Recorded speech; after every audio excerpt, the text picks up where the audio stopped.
ডেলিভারির কাজ করতে করতে হঠাৎ আমার মোবাইলে ফোন এলো, বলছে দাদা আপনি কোথায় আছেন, আমরা একটা পার্সেল এসছে।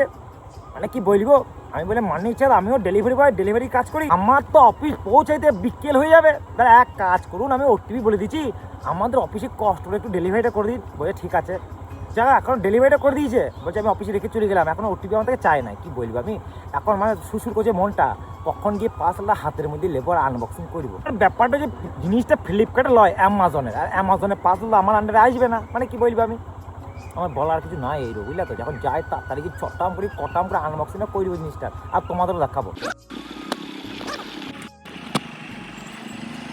মানে আমি যখন ডেলিভারি করতে বেরোই, লোকের যখন পার্সেল থাকে, পার্সেল নিয়ে যাবো বলে না আজকে তো নিতে পেরেছি না, ঠিক আছে কালকে নিয়ে নেবো। আর আমার পার্সেলে এসে বাবারে আমার তস হয়েছে না, কখন কি পার্সেল আমি হাতের মধ্যে পাবো। আর মাত্র মানে 5 মিটার দূরে আমার পার্সেল অপেক্ষা করছে, অ্যামাজনের পার্সেল।